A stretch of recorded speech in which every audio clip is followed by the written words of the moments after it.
Welcome to episode 11 of Sensible Truth on the Medlock Post. I hope everybody had a wonderful 4th of July weekend. It was good, it was hot. Sadly, though, we had tragedy in Texas on July 4th, and a lot of people have lost their lives, and many are still being searched for. Our hearts and prayers go out to them. You can donate to the Red Cross or other agencies to help them out. A long rebuild. It reminds me of what happened in Western North Carolina with Hurricane Helene last year, all that massive flooding. So it sombers us on how fleeting life can be. We're going to start out a new week here that kind of a different tone than what we did last week. We celebrated America last week, the Constitution, the Declaration of Independence. This week we're going to pick up from there, but then I'm going to give you where we're going to discuss something, I can't talk, discuss something a little bit different to put things into perspective in what's happening today. So this is the sensible truth to lift, inspire, encourage, and empower. I'm your host, Richard G. Medlock.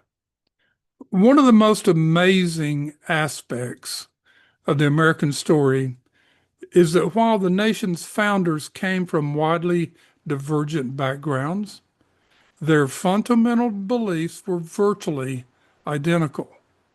They quarreled bitterly over the most practical plan of implementing those beliefs, but rarely, if ever, disputed about their final objectives or basic convictions.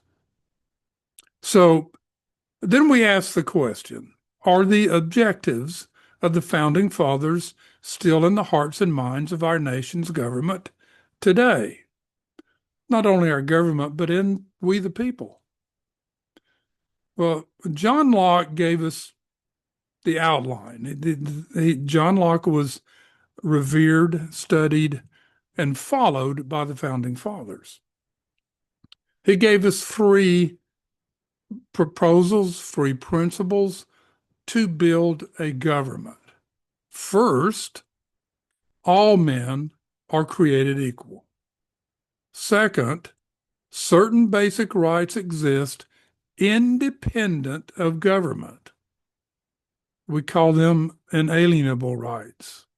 Third, government exists to protect those rights.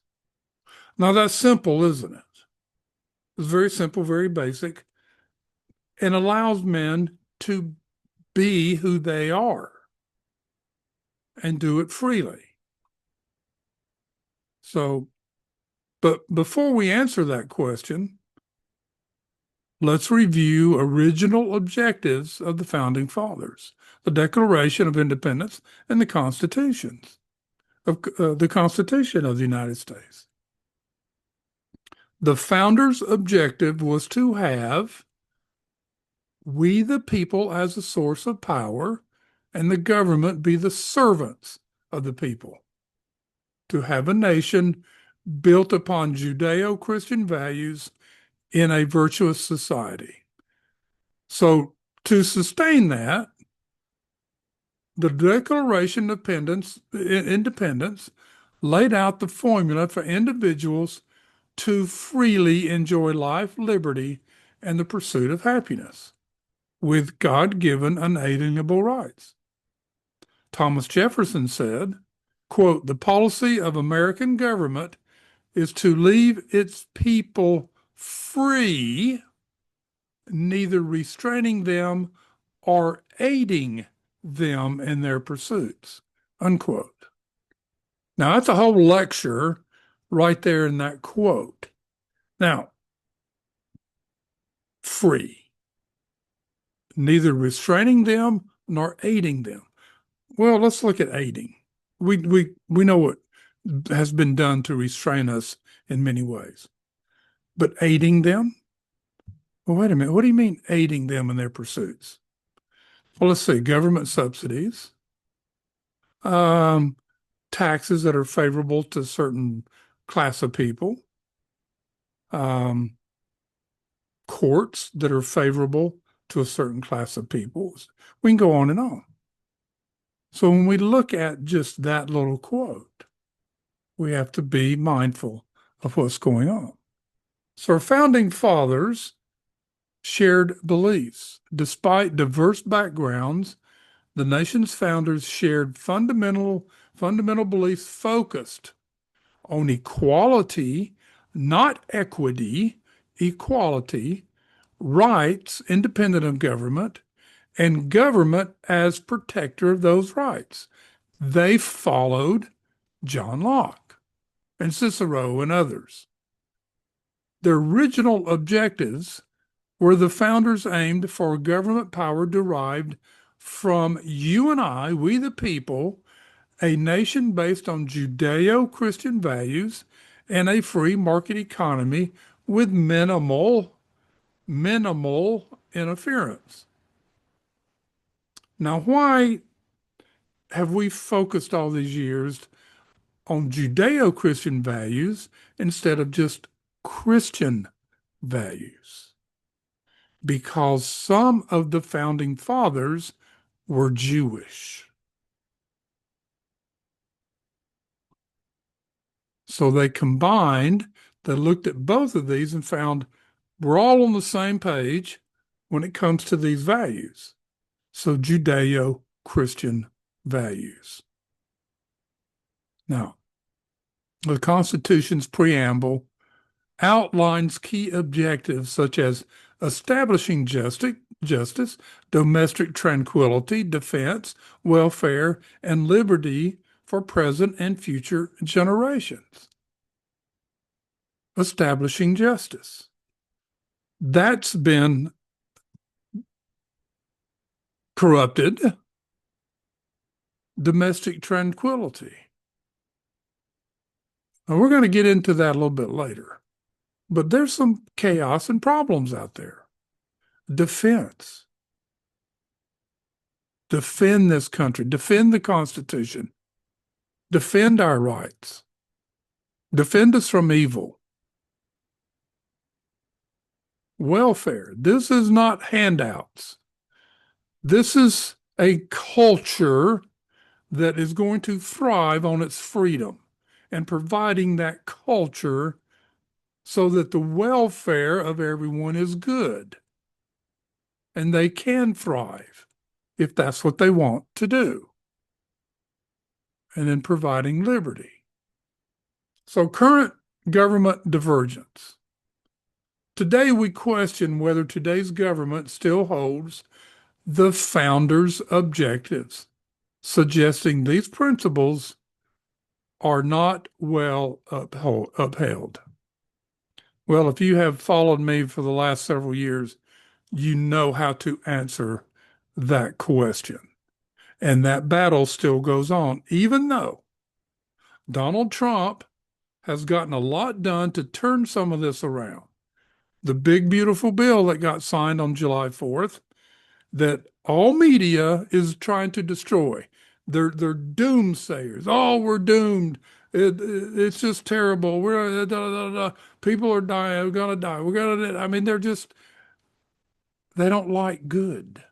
And I'm going to show you why and where that mindset came from.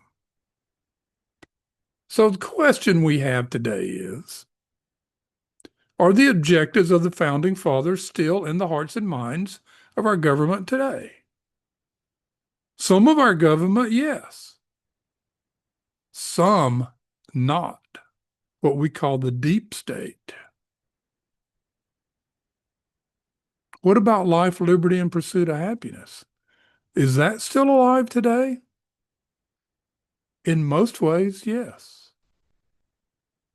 What about the free market economy with a minimum of government interference?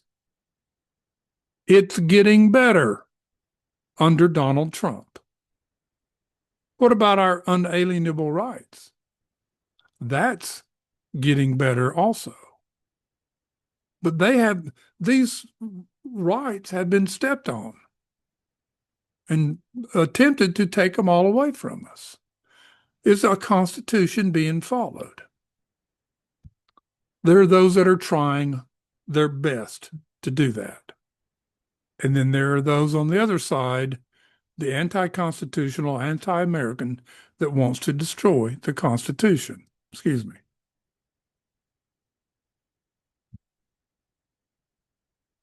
These are our battles today. So let me ask you the question. What happened? What happened in America to turn these things around? So it is a terrible and awesome thing. Well, I'm getting ahead of myself. Um, it is a terrible and awesome thing when one man sets out to create all other men in his own image. And they say, Richard, what are you talking about? What are you talking about? Well, Karl Marx, folks. Karl Marx is who I'm talking about. Marx surveyed the world and dreamed of the day when the whole body of humanity could be forced into a gigantic social image which conformed completely to Karl Marx's dream of his perfect society. Now you're saying, wait a minute, here's a man. We know he's evil. He doesn't like things. Go back to Satan in Revelations and other places in the scripture where he fought against God and Jesus Christ and wanted to make us all obedient to God. Take away our free agency. This is the same thing. So Karl Marx, let's delve into him and see how this is playing out in America and the world today, and how some people can turn against the Judeo-Christian values, the Constitution, and America. Let's see what happens here. First, Karl Marx wanted the total annihilation of all opposition, the downfall of all existing governments, all economies, and all societies. He wanted to destroy everything and then rebuild it in his image.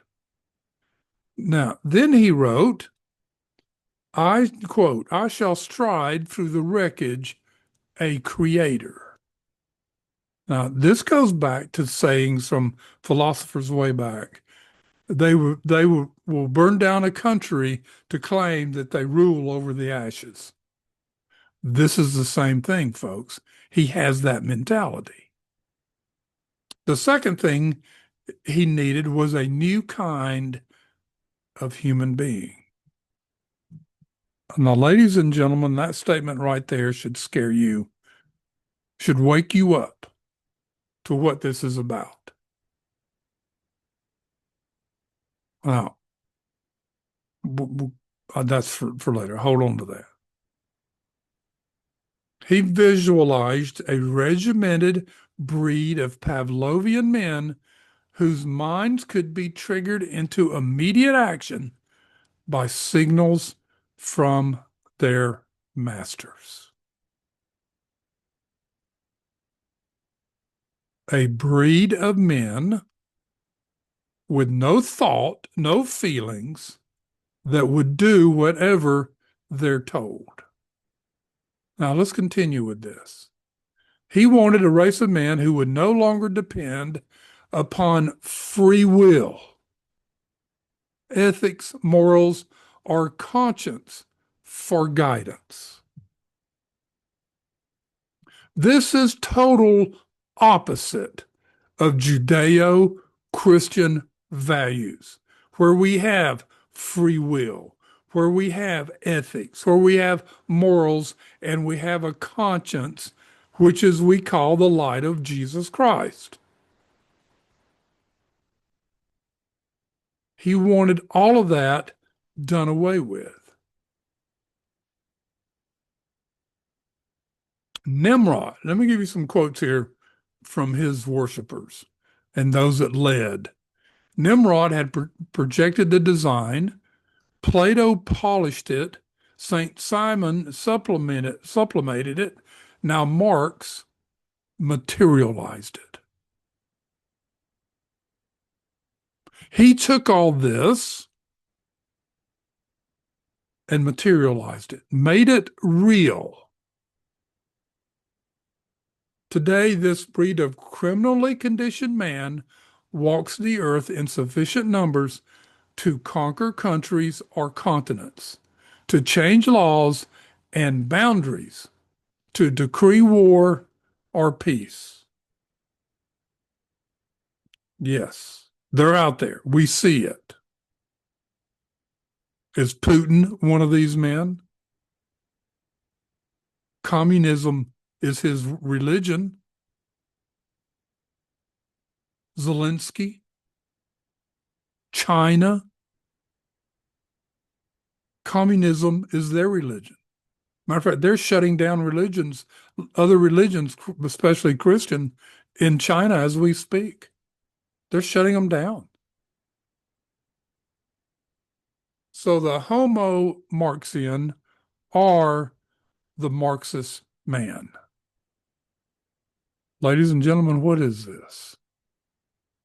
What is this? He might well be called the Homo Marxian, the Marxist man. This is the man that Karl Marx wanted to create. In his image, he has made it terribly clear that he intends to become the man of the 20th century. Homo Marxian is frightening and puzzling to the rest of humanity because a criminally conditioned mind does not respond the way normal people expect. Now, when we say normal, those with free will, with morals, with ethics, and a conscience, and a spiritual guide. Karl Marx wanted to do away with all of them. What was the mission of Karl Marx? Let's look at this. We must combat religion. We must combat religion.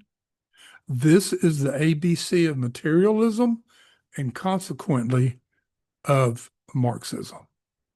Combat religion. God will be banished from the laboratories as well as from the schools. Have they succeeded in this?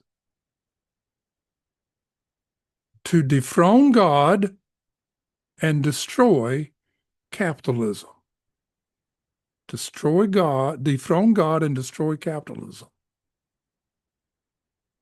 Karl Marx's ideological mission, Marx sought to overthrow existing governments and religion, aiming to create a regimented society devoid of free will and spiritual values, promoting hatred as a revolutionary tool. Has he succeeded? In a lot of ways, he has. So what is the objective of these militant atheists? Anatol Lunacharsky, quote, "We hate Christians and Christianity. Even the best of them must be considered our worst enemies. Christian love is an obstacle to the development of the revolution." Let me rephrase that sentence. That's his quote. The love of God and Jesus Christ is an obstacle to the development of the revolution. To be obedient to God and Jesus Christ is an obstacle to the development of the revolution. Continuing with his quote, down with love of one's neighbor. The second great commandment. First great commandment is love the Lord thy God with all thy heart, might, mind, and strength. What we want is hate. Hate. Only then will we conquer the universe. Lenin said, quote, we must hate. Hatred is the basis of communism. Children must be taught to hate their parents if they are not communist. Well, we saw in communist Russia people turning in their neighbors, their parents, their children, whoever, because they spoke out against communism because of hate. We must hate. Hatred is the basis of communism. Heinrich Heine declared, quote, our hearts are filled with compassion, for it is Jehovah himself who is making ready to die, unquote. Wow. Nietzsche, so successful in the atheistic campaign, said, quote, let the death of God be boldly proclaimed, unquote. Folks, is this reaching you? Is this sinking in? Ludwig Feuerbach announced that, quote, the turning point of history will be the moment man becomes aware that the only God of man is man himself, unquote. This is who they are. This man, who was a candidate for New York City mayor, Turan Mandani, is this man, the Marxian man. He wants to take away your freedom, your free will, your religion, your property. He wants government grocery stores, government housing, etc.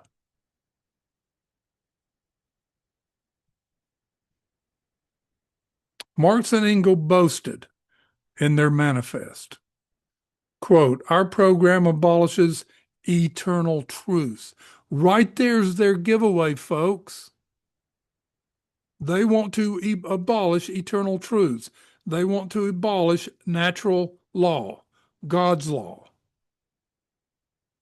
It abolishes all religion and all morality. It therefore acts in contradiction to all past historical experience. So again, their ideological mission is to overthrow existing governments and religion, aiming to create a regimented society devoid of free will and spiritual values, promoting hatred as a revolutionary tool. Divide the people by skin color, by what they have and don't have. Create victims. They have done this. They've done this worldwide. They've done it in the United States. This is a lie that has been promoted by Karl Marx and Engels and his followers and his worshipers. This is the war we're in. And you sit there, why are all these people in New York voting for this guy? Why did they vote for him?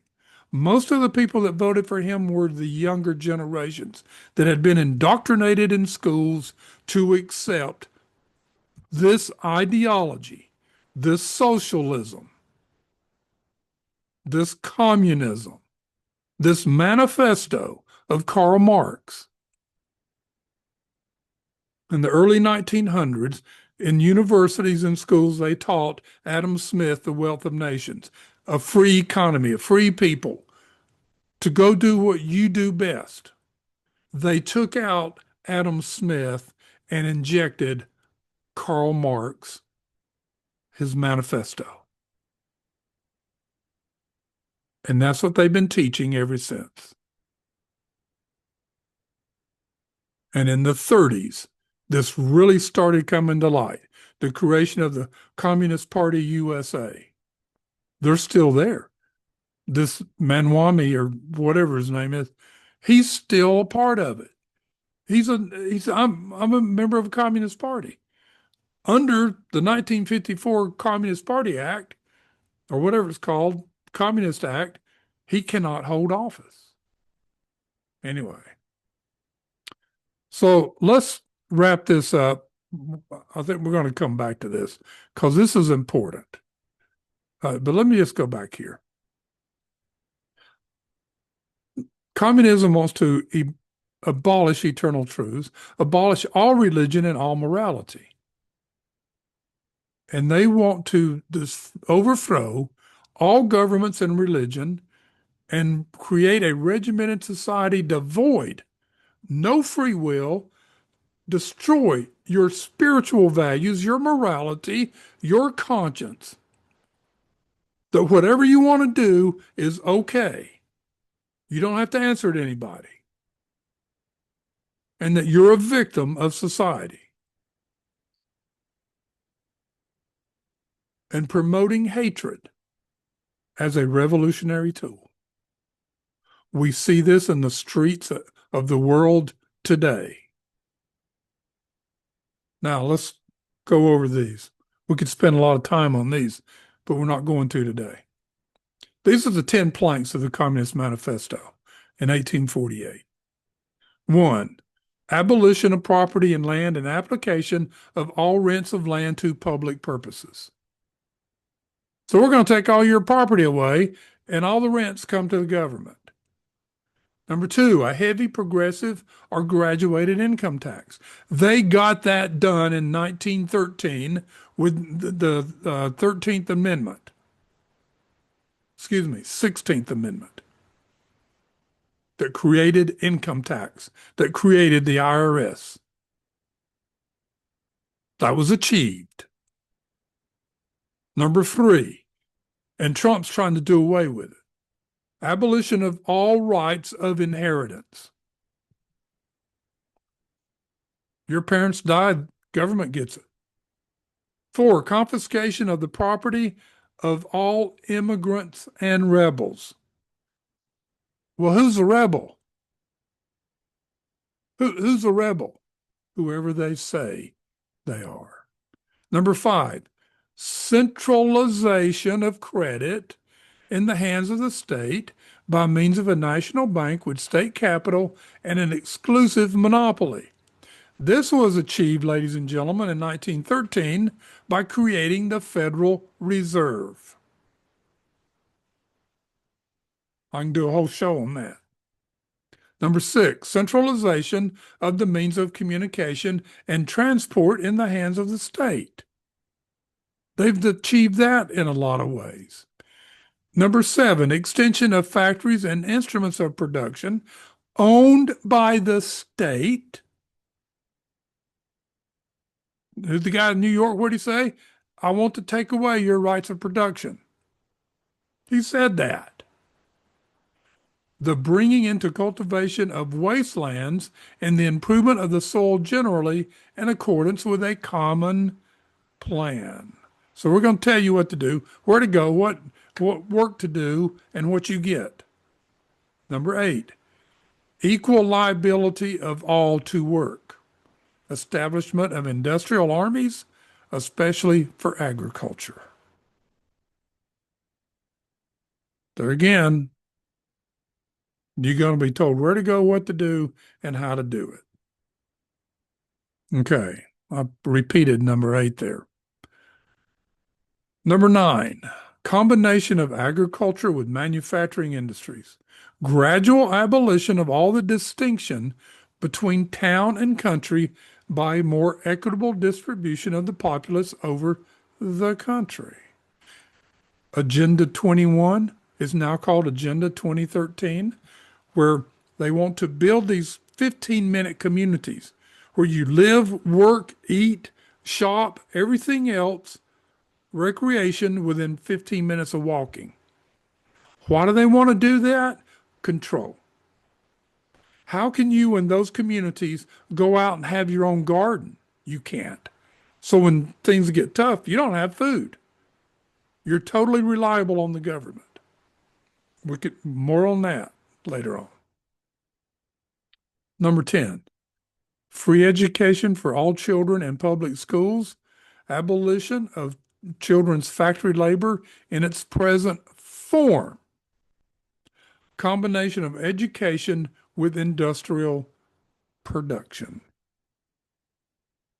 That's the 10 planks. So, is the U.S., the United States of America, a free country today? Overall, we can say yes, but they're sucking people into this. I just talked to you about Agenda 2030.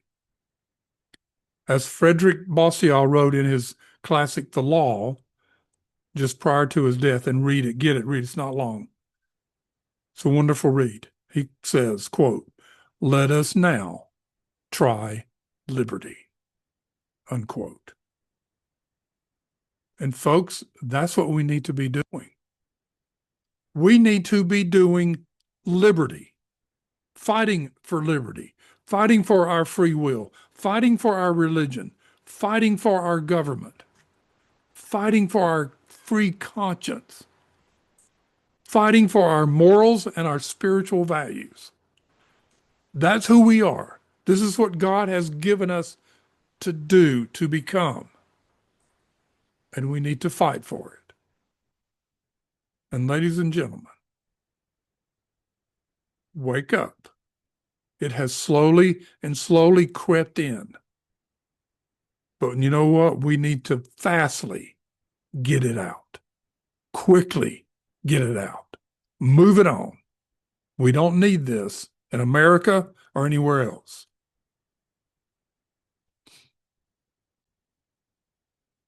So take this message heavily. Contemplate it. Listen to it several times. Look up this information. It's out there. Study this and empower yourself to overcome it and to be knowledgeable to fight against it. And that is my message today on Sensible Truth, the Medlock Post. Truth is everywhere, folks. They haven't abolished it. Truth doesn't go away. They've tried to, but it's still there. And it can still be found, you and I, seeking truth. That's who we are. So may God bless you and may God bless America and all our efforts to do what is right. Good day.